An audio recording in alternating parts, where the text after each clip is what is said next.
Una acción que dimos a conocer hace algunos meses, llevada adelante por el colectivo Catalejo, que recabó a través de la web libredeacoso.uy diferentes experiencias vinculadas al acoso callejero. Bueno, hoy se presentan los resultados justamente de ese primer estudio que se realiza sobre este fenómeno en nuestro país.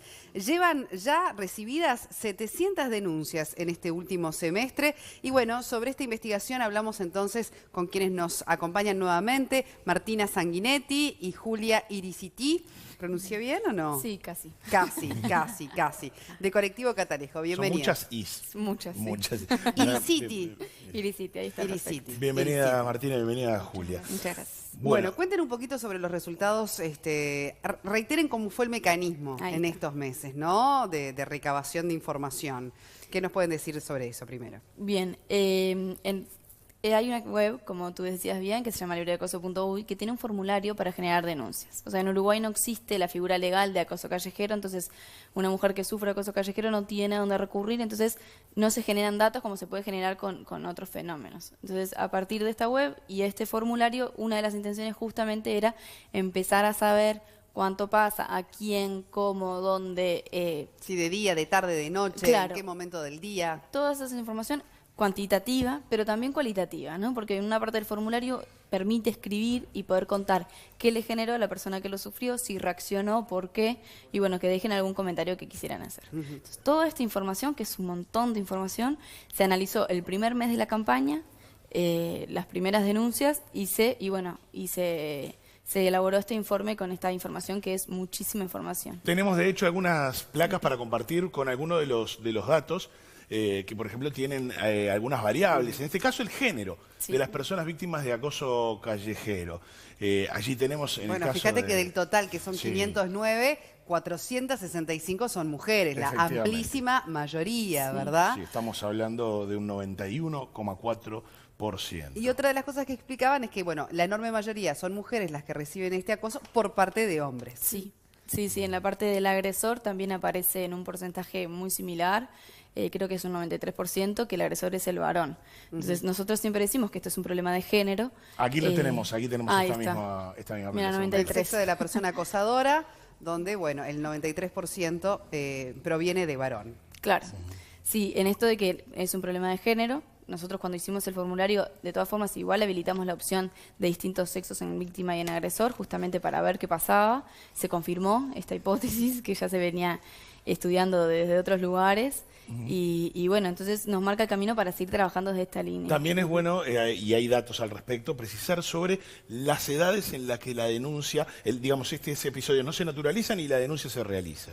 Sí, acá lo tenemos en pantalla, mirá. Claro, queda evidente como que hay un gran porcentaje, sobre todo de las mujeres jóvenes, ¿no? Y bueno, capaz que no es el mayor, la mayor frecuencia, pero igual es como preocupante, sobre todo la franja de edad que va de 11 a 18 años, porque estamos hablando de niñas prácticamente. Y bueno, después casi la mitad de las mujeres que denuncian tienen de 19 a 25 y casi el 18% de 26 a 30, o sea, un gran porcentaje que suma desde mujeres jóvenes. Claro. Ahora, para analizar un poco también, quizás hoy las mujeres más jóvenes están más interiorizadas en la dimensión que tiene el acoso callejero, en que se puede denunciar. Quizás otra generación de mujeres, bueno, lo ha naturalizado porque así se ha hecho durante mucho tiempo y lógicamente quizás no vuelca allí, ¿no? Demasiada información. Puede pasar eso también. Sí, justamente en este libro que presentamos hoy hay 4 investigaciones. Una es esta, de las denuncias, pero hay otras que también se elaboraron en el marco de la campaña Libre de Acoso, que son grupos de discusión, ¿no? Con hombres y con mujeres de distintas edades. Y justamente aparecía mucho esto. En los grupos con hombres y con mujeres jóvenes, el acoso callejero aparecía mucho más obvio en cuanto a problema, ¿no? Claro. Ya estaba como vivido como un problema y estaba como generado cierta vivencia a partir de eso. En las mujeres adultas, sobre todo, al principio estaba súper naturalizado, se costaba ver, no se identificaba, y a medida que entre ellas fueron conversando y una empezó a contar una historia, empezaron las demás también a hacer como recuerdo de cosas que habían vivido y terminaron el grupo de discusión todas como convencidas de que sí, que existía y que era un problema y que les había pasado toda la vida. Claro, hay otra placa bien interesante sobre ¿Qué tipo de acoso? Porque son diferentes los tipos de acoso. ¿Y en qué momento del día? Por ejemplo, tenemos datos que refieren a diferentes momentos, mañana, tarde, noche y madrugada. Y ahí podemos ver, por ejemplo, que en la mañana el tipo de acoso más denunciado es el verbal grosero. Lo estamos viendo allí con un 32,2%. Sin embargo, a la noche cambia por el verbal, la persecución y el tocamiento. Sí, bueno, una de las cosas más interesantes que vimos a partir de este formulario fue que en la tarde es mucho más frecuente el acoso, que quizás nosotros pensábamos que eso pasaba más en la noche, pero bueno, sucede más en la tarde. Lo que tiene es que en la noche y en la madrugada se torna más peligroso, ¿no? Y ahí también las emociones denunciadas eran miedo, ¿no? Quizás en la tarde era el asco y la rabia, de noche era el miedo. Entonces, si bien hay más frecuencia en la tarde, es más peligroso en la noche. Y en estas cifras se ve claramente, aparece más el tocamiento, la persecución, que en la tarde está más en el verbal, en el expresivo. Bueno, uno de los objetivos también más importantes que ustedes han querido destacar de toda esta investigación es el tema emocional que genera en la persona acosada, ¿verdad? Donde quieren deshacerse de aquello de creer de que es un halago o de que es un piropo o de que es algo que levanta la autoestima, valga la redundancia del tema que estamos hablando hoy. Y por el contrario, este tipo de actitudes en los espacios públicos generan asco, miedo, impotencia, bronca, según ustedes ¿no? Han recibido por parte de las denunciantes. Sí, eso es como un poco también la idea de esta campaña y investigar fue como una pata más de un montón de acciones más que hicimos, sobre todo para demostrar esto, empezar a desnaturalizar esto, que en realidad no es algo que a nosotros nos parezca que está bueno y que ha pasado históricamente en la vía pública y que a las mujeres nos genera mucho más cosas negativas que positivas. Y además, en esta idea, por ejemplo, de la noche que hablaba Julia, nos genera también muchas limitaciones a la hora de usar el espacio público. Por ejemplo, las mujeres en la noche tomamos mucho más taxi que los varones, andamos más acompañadas.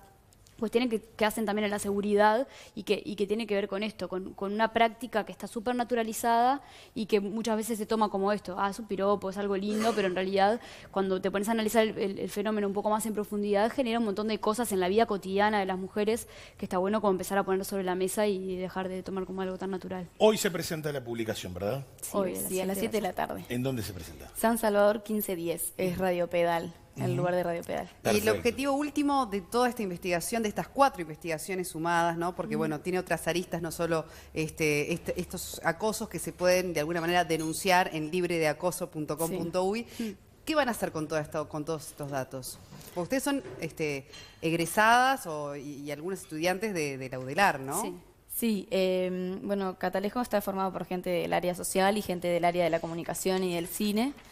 Y la idea con esta presentación, con este libro, es poder difundirlo lo máximo posible y a partir de ahí seguir trabajando en la campaña también y poder también trabajar con otras instituciones públicas que ya venimos trabajando coordinadamente y poder continuar y profundizar este trabajo con más información ahora para saber a ver cuáles son los caminos y las estrategias mejores, más eficientes. Sí, y va a ser de distribución gratuita la publicación, vale decirlo porque seguramente se puede encontrar. Se pueden comunicar a través de cualquiera de las redes de Catalejo y se puede coordinar una entrega del libro sin problema. Perfecto. Y hoy en la presentación también nos vamos a estar regalando. Martina Sanguinetti y Julio Grisiti, muchas gracias por la visita.